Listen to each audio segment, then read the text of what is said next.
Movie start होती है और फर्स्ट स्टोरी में हम एक लड़के को देखते हैं जो कि लैब में काम करता है। यहीं पर इसके साथ काम करने वाले कुछ वर्कर्स फॉरेन ट्रिप का प्लान कर रहे होते हैं। तभी ये सुनकर कहता है कि वो भी इन लोगों के साथ जाएगा, लेकिन वो उसको ले जाने से अपने साथ मना कर देते हैं और कहते हैं कि तुम्हारे पेरेंट्स फॉरेन जाने से पहले हमें एक पेपर दे गए थे जिसे हम देना तुम्हें भूल गए थे। और अब उस पेपर में उस लड़के की माँ ने उसको घर के काम करने की लिस्ट बताई थी कि उसने उनकी गैर मौजूदगी में क्या क्या काम करना है, जिसमें सबसे पहले उसे गीले और सूखे कूड़े को अलग करने के लिए कहा था। और अब जब वो घर जाता है तो सारा घर बिखरा हुआ था। तभी वो वहाँ पर चीजों को अलग करने लगता है और गंदी चीजों को बाहर डस्टबिन में डाल कर आता है। अब वो कूड़ा डालकर घर वापस आता है और अपने फोन को देखता है। उसके फोन में उसके फ्रेंड ने एक वॉइस मेल को छोड़ा था, उसमें वो उसे डिनर के लिए इनवाइट करती है। ये सुनकर वो डाइनिंग पर रखे बर्तन खोलकर देखता है, उनमें से खराब खाने की बहुत गंदी स्मेल आती है।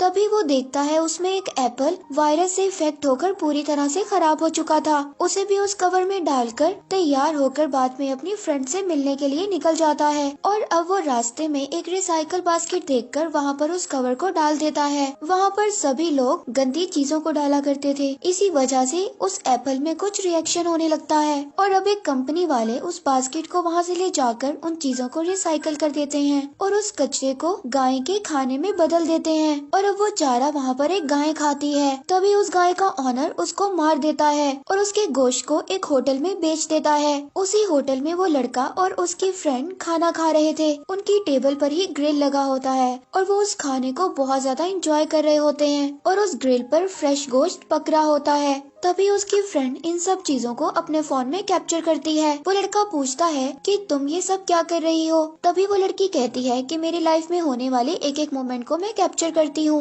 और यही मेरी हॉबी है। और जब ये खाना खा रहे होते हैं तभी वहाँ पर एक सर्वेंट आकर उनको गाय का लीवर पेश करता है। यही इस होटल की स्पेशलिटी है। ये कहकर वो लड़का उस लीवर को खा जाता है। तभी उसके मुँह में कुछ अटक जाता है। निकालने पर पता चलता है कि ये एक एप्पल का छिलका था। और अब वो ये सोचता है कि कैसे गाय के लिवर में आ गया और फिर से वो खाना खाना स्टार्ट कर देता है। और फिर वो एक पार्क में बैठकर बातें करते हैं। तभी वो लड़का अपनी फ्रेंड से पूछता है कि तुम मुझे क्यों पसंद करती हो। और उसकी फ्रेंड उसको जवाब देती है कि तुम बहुत मासूम हो, इसीलिए मैं तुम्हें पसंद करती हूँ। तभी उस लड़के की शक्ल में कुछ बदलाव नजर आता है और लड़की उससे पूछती है कि ये तुम्हें क्या हुआ है। तभी दो लोग पार्क में खड़े उनकी तरफ बॉल को फेंकते हैं। तभी वो लड़का गुस्से में खड़ा होता है, लेकिन उसकी फ्रेंड उसको रोक लेती है कि हमें इन लोगों के पास नहीं जाना चाहिए और कहती है कि हम यहाँ से चलते हैं। लेकिन वो लड़का अपनी फ्रेंड की बात को नहीं मानता और उन दोनों लड़कों के साथ झगड़ने के लिए चला जाता है। और अब वो दोनों लड़के उसको बहुत जोर से मारते हैं, उसको गले से उठाकर नीचे फेंक देते हैं। वहीं पर उस लड़के को वॉमिट होती है और गाय का लीवर उसके मुंह से बाहर आ जाता है। तभी उसकी फ्रेंड उसको बचाने के लिए किसी को कॉल करती है और मदद मांगती है। अब उस लड़के की बॉडी में कुछ अजीब सी चेंजिंग हो रही थी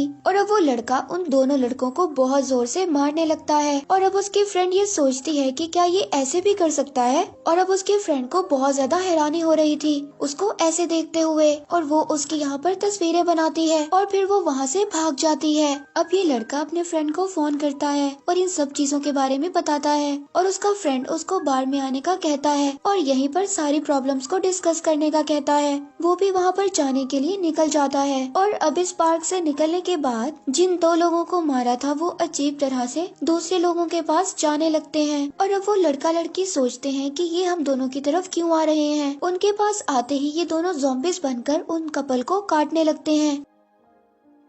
और दूसरी तरफ उस लड़के की फ्रेंड बस में ट्रैवल कर रही थी और उसको भी वॉमिट स्टार्ट होती है। और उसके बाद वो सभी लोग जिन्होंने उस रेस्टोरेंट का खाना खाया था उन सबको वॉमिट हो रही थी और अच्छे भले लोग एक दूसरे से बात करते हुए लड़ने लगते हैं। यहाँ पर वो लड़का आराम से चलते हुए बार के अंदर आ जाता है। यहाँ पर बहुत सारे लोग मस्ती में डांस कर रहे होते हैं और अब वो अपने फ्रेंड को सारी स्टोरी सुनाता है कि वो इस बारे में नहीं जानता कि उसको क्या हुआ है। उसके फ्रेंड ने शायद वाइन को इतनी ज्यादा ज्यादा पीली थी कि उसे उसकी बातें समझ नहीं आ रही थी। तभी वो उसको इग्नोर करता हुआ डांस करने के लिए ले जाता है। दूसरी तरफ उसकी फ्रेंड के चेहरे पर भी अजीब से निशान आने लगे थे। वो अब लड़के को कॉल करती है, लेकिन ज्यादा आवाज की वजह से वो उसकी कॉल को नहीं सुन पाता। लेकिन उससे यहाँ पर भी नहीं रह जाता। वो घर जाने की सोचता है। वो वहाँ पर परेशान होकर एक आदमी को बहुत जोर से मारने लगता है और उसे 2-3 लोग उठाकर वहाँ से बाहर फेंक देते हैं। और यहाँ पर जिसने उस रेस्टोरेंट का खाना खाया था वो सभी लोग ज़ॉम्बीज़ में बदल रहे थे। और वो लड़का भी बगैर इधर उधर देख के चलता जाता है। उसका फोन भी गिर जाता है, लेकिन वो इसको भी नोट नहीं करता और चलता जाता है। और तभी ये न्यूज टीवी में भी आ जाती है और टीवी में ब्रेकिंग न्यूज थी कि क्यों सब लोग एक ही रात में ज़ॉम्बीज़ में बदलते जा रहे हैं। और वो लड़का अब अपने घर आ जाता है और टीवी में न्यूज को सुनता है कि इस वायरस के बारे में अभी भी किसी को कुछ नहीं पता। वैक्सीन को ढूंढने से ही हम इस वायरस से बच पाएंगे। और अब वो टीवी देखते हुए बाकी चीजों को भी तोड़ने लगता है। और घर के बाहर उसके पेरेंट्स और उसकी बहन आ जाती हैं और घर की डोर बेल को बजा रही होती हैं। लेकिन वो लड़का दरवाजा नहीं खोल रहा था। अब उनको कुछ समझ नहीं आता। वो अपने पास रखी हुई की से डोर को खोल लेते हैं और अंदर आते हैं। अंदर घर सारा अंधेरे में था। चीजें यहाँ वहाँ बिखरी होती हैं। और अब ये सभी चीजें देखकर उसकी माँ चिल्लाती है कि मैंने तुम्हें सब कुछ एक पेपर पर लिख कर दिया था, फिर भी तुमने इस घर को कूड़ेदान में बदल दिया। और अब वो लड़का आहिस्ता से चलकर इनकी तरफ आता है। तभी ये तीनों सोचते हैं कि इसको क्या हुआ है, तो वो उनकी तरफ आकर अपने फादर को ही बाइट कर लेता है और फिर अपनी छोटी बहन को भी मार देता है। और ये सब देखकर उसकी माँ अपने आप को रेस्ट रूम में बंद कर लेती है। वो तेजी से दरवाजे को मारता है, लेकिन उसकी माँ दरवाजे को पकड़कर बैठी होती है। तभी वो बाहर के दरवाजे को खुला देखकर उसकी तरफ चला जाता है। और अब उस सिटी में सब लोग वायरस का शिकार हो गए थे और बाकी जो लोग बचे होते हैं वो एक बिल्डिंग पर चढ़कर अपने आप को गवर्नमेंट से बचाने की अपील करते हैं। और बाकी लोग सोचते हैं कि यही सही टाइम है और वो यहाँ वहाँ से चीजें उठा रहे होते हैं। गवर्नमेंट सब कुछ ट्राई करती है, लेकिन कुछ भी कंट्रोल में नहीं आ रहा था। और अब लड़का चलते हुए जाते हुए देखता है कि उसकी फ्रेंड भी ज़ॉम्बी बन गई थी और उसके सामने खड़ी थी। दोनों एक दूसरे को पहचान लेते हैं और साथ में चलते हुए उन्हें एक एप्पल नजर आता है। उसकी फ्रेंड एप्पल निकालकर उसको उसके हाथ में देती है और वो उस एप्पल को खाने लगता है। अब उसकी फ्रेंड बहुत ही प्यार से उसकी एक तस्वीर बनाती है। चाहे हम ज़ॉम्बीज़ क्यों ना बन जाएं, लेकिन दिल का प्यार खत्म नहीं होता। और ऐसे ही यहाँ पर स्टोरी नंबर 1 खत्म हो जाती है और अब दूसरी स्टोरी स्टार्ट हो जाती है जिसका नाम है द हेवनली क्रिएचर। कहानी के स्टार्ट में हम एक लड़के को देखते हैं जो कि एक रोबोट कंपनी में काम करता है और वो एक बहुत बड़े टेम्पल में जा रहा होता है। यहाँ पर बहुत सारे लोग थे और यहीं पर एक रोबोट भी था जिसे कंपनी ने उसे चेक करने के लिए भेजा था। वो वहाँ पर इनके एक बड़े स्वामी से उस रोबोट के बारे में पूछता है और वो यहाँ पर उसको बताता है कि वो रोबोट हमारे जैसा ही बन गया है। वो सब काम खुद से करता है, इसीलिए हमें उसकी सर्विस करवाने की जरूरत नहीं है। उसके डिफेक्ट्स को ढूंढने की बजाय उसे चेक कर हमें बता कर जाएं। और अब वो रोबोट वाले हॉल में पहुंचते हैं। यहाँ पर बहुत सारे लोग प्रे कर रहे थे। तभी एक छोटा बच्चा एक आदमी के सामने जाकर झुक जाता है और उनके पास बैठे रोबोट के सामने भी झुक जाता है। और अब ये लड़का सब कुछ बहुत ज्यादा हैरानी से देख रहा था। थोड़ी देर बाद वो लड़का रोबोट के पास आकर बैठता है और वो अपने साथ लाए हुए इक्विपमेंट्स निकाल कर रेडी होता है। और वहाँ पर बाकी सब लोग उसकी चेकिंग को बहुत ही हैरानी से देख रहे थे।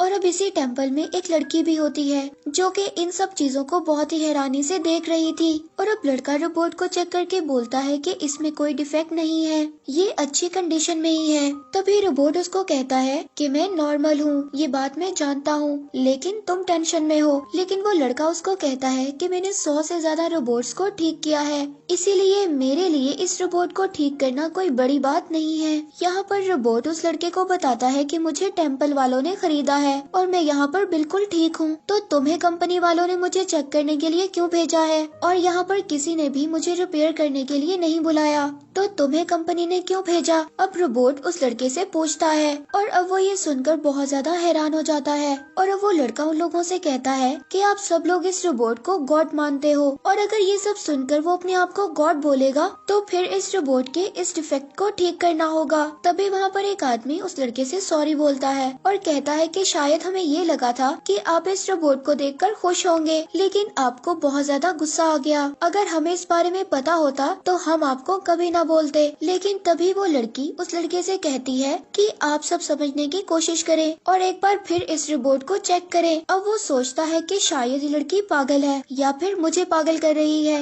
ये सोचकर मैं बताऊंगा, ये कहकर वहाँ से चला जाता है। अगले दिन जब वो अपने घर में सो रहा था तो कोई उसके घर का दरवाजा नॉक करता है और जब वो अपने डोर के होल में से देखता है तो वहाँ पर एक लड़की खड़ी थी और उसके पास एक कार्टून बॉक्स था। अब लड़की उससे पूछती है कि तुम रोबोट्स को रिपेयर करते हो और कहती है कि मेरे पपी को कुछ प्रॉब्लम है, इसको ठीक कर दो। लेकिन ये लड़का कहता है कि ऐसे टॉय रोबोट्स को रिपेयर करने वाले और भी बहुत से हैं, मैं स्पेशल किस्म के रोबोट्स को रिपेयर करता हूँ। और वो इस लड़के से कहती है कि अब रात हो गई है और कोई भी शॉप नहीं खुली, मैं इस पपी के बगैर इतनी देर नहीं रह सकती, इसीलिए इसको फौरन ठीक कर दो। ये कहकर वो रोने लगती है। ये देखकर वो लड़का पपी को अंदर ले जाकर उसमें एक चिप को डालकर बाहर लाता है और अब वो लड़की बैठी हुई स्मोकिंग कर रही थी और अब वो उसको कहता है कि मैंने इसमें एक चिप को फिक्स कर दिया है और सुबह तुम किसी अच्छी शॉप वाले को इसको दिखा देना। और फिर वो लड़की उस पपी को लेकर बहुत ही लापरवाही से वहाँ से चली जाती है। अब वो लड़का उस लड़की को अपनी विंडो से देख रहा था। वो लड़की उस पपी को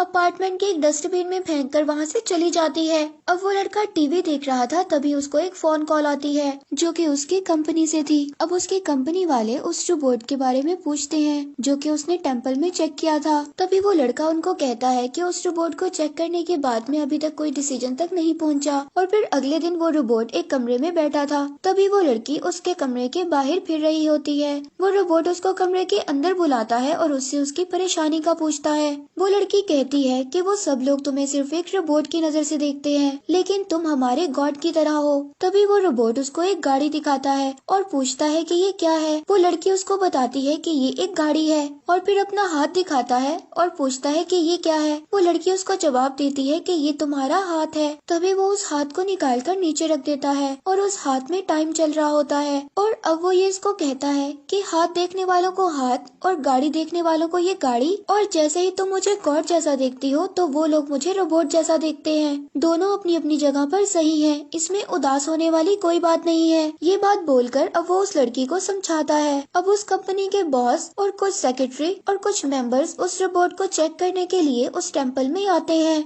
लेकिन इस चीज में किसी को भी कोई दिलचस्पी नहीं थी। अब वो उस कंपनी का ऑनर उन सबको कहता है कि हम अपने काम करने की बजाय अपने से ज्यादा रोबोट्स पर ट्रस्ट करते हैं, इसीलिए रोबोट्स को लोग गलत कामों के लिए इस्तेमाल करते हैं। अब ये रोबोट बहुत ही ज्यादा पुराना मॉडल है, इसीलिए इंसानों के साथ रहकर इंसानों की तरह सोचता है और ये रोबोट इंसानों पर ही हावी होता जा रहा है, इसीलिए हम इन पुराने मॉडल रोबोट्स को डिसमेंटल कर रहे हैं।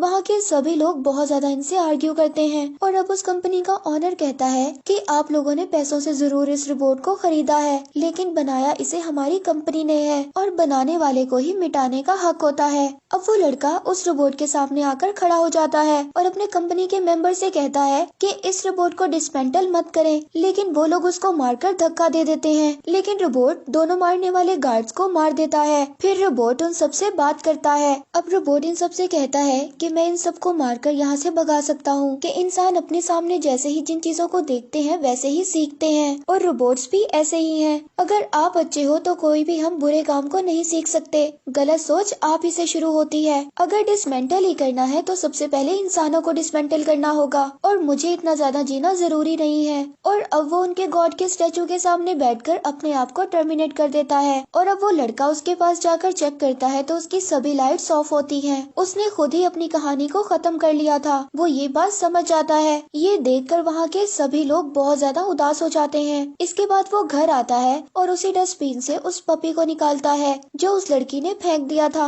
अब उसके हाथ में लगे एक बड़े चिप को कट करके और वो उस पपी में लगा देता है और शायद ये भी रोबोट ही था, इंसानों की तरह लेटेस्ट दिखने वाला नया रोबोट। और उसने अब उस रोबोट से एक बात सीखी थी कि वो भी ऐसे ही लोगों की जान बचाएगा। और यहाँ पर थर्ड स्टोरी स्टार्ट होती है जिसका नाम है हैप्पी बर्थडे। इस कहानी में एक छोटी बच्ची को दिखाया गया है जो कि कुछ कंप्यूटर में ढूंढ रही होती है। तभी उसके फादर 8 बॉल पूल गेम में 8 नंबर की बॉल को ढूंढते हुए उसके पास आते हैं। उनकी आवाज सुनकर वो उस टूटी हुई बॉल को बाहर फेंक देती है और अब वो अपने फादर के ढूंढने से पहले कंप्यूटर पर ऑर्डर कर उस बॉल को मंगवाना चाहती थी। इसके बाद वो 8 नंबर की बॉल उस होल में जाकर गिर जाती है और वहाँ पर कुछ ब्लैक कलर का कनेक्ट होता है। इसके बाद न्यूज में में दिखाया जाता है कि एक पोल्का प्लेनेट से टकराने वाला है, जिसके बाद ये दुनिया तबाह हो जाएगी, जिसकी वजह से ये लोग सिर्फ 12 घंटे तक ही जिंदा रह सकते हैं। उस बच्चे के मॉम, डैड और मामा कुछ सामान लेकर एक सुरंग में छुप जाते हैं और उसमें टीवी कनेक्शन लगाकर न्यूज को देखते रहते हैं।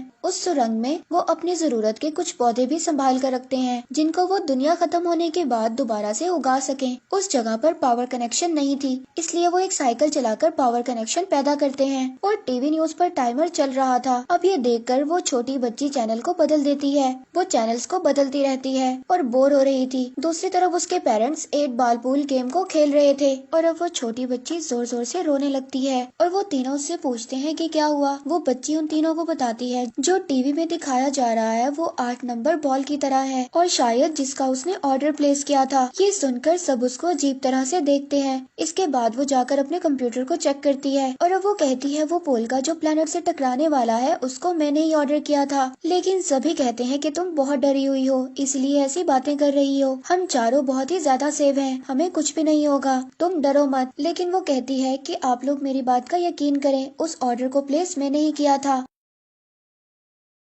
अब वो बताती है कि 8 नंबर वाली बॉल मुझसे टूट गई थी और उस बॉल को मैंने फेंक दिया था, जिसके बाद मैंने ऑनलाइन उस ऑर्डर को प्लेस किया था और वो शायद कोई अजीब सी वेबसाइट थी, लेकिन उस पर 8 नंबर वाली बॉल आ रही थी और मैंने उस पर अपनी डेट ऑफ बर्थ को मेंशन कर कर उस ऑर्डर को प्लेस कर दिया था। वो शायद कोई एलियन की वेबसाइट है जो उस बॉल को अब भेज रहे हैं, लेकिन वो लोग उसकी बात का यकीन नहीं करते। इसके थोड़ी देर बाद वो दोबारा से टीवी देखते हैं जिसमें बताया जा रहा था कि दुनिया थोड़ी देर बाद खत्म हो जाएगी। अब वो बच्ची ये सब सुनकर बहुत रोती है और सोचती है कि शायद ये सब कुछ मेरी वजह से हो रहा है। उसको सब लोग चुप करवा रहे थे। फिर वो थोड़ी देर बाद बाहर जाकर बैठ जाती है और टाइम आहिस्ता आहिस्ता खत्म हो रहा था। तभी उसके मामा कंप्यूटर पर चेक करते हैं और उसके पेरेंट्स को बताते हैं कि वो सच बोल रही है। ऐसे ही शायद कोई एक वेबसाइट है जिसमें उसने ऑर्डर को प्लेस किया था। पहले ब्लैक बॉल इंटरनेट से कनेक्ट हुई थी और ऐसा शायद नासा ने कहा था और यही इन सब की वजह है। और अब वो बॉल प्लेनेट की तरफ आने वाली थी और वो बच्ची अंदर आकर फौरन कहती है कि अगर मैंने अपने ऑर्डर को कैंसिल कर दिया तो सभी लोगों की जान बच जाएगी।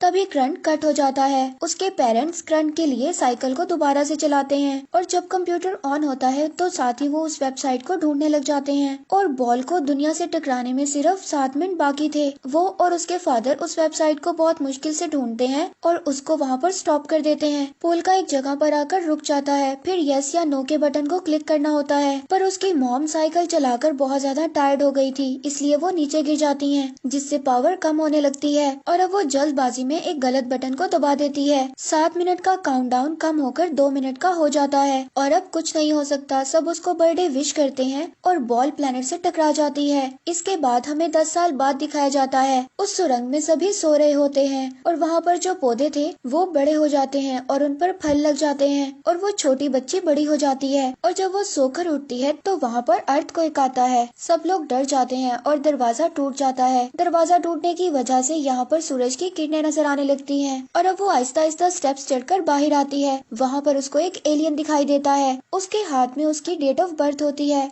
जिसे वो टच करती है और वो वहीं पर गायब हो जाता है। ये एलियन शायद इसको बर्थडे विश करने आया था। इसके जाने के बाद वो ये नोटिस करती है कि 10 साल बाद उसने दुनिया को देखा है और इसके बाद सभी बाहर आ जाते हैं और 10 साल बाद चारों इस दुनिया में चल रहे होते हैं और हैप्पी बर्थडे बोलकर चाहे कुछ भी हो जाए हम एक दूसरे को छोड़कर नहीं जाएंगे। यहीं पर स्टोरी एंड हो जाती है।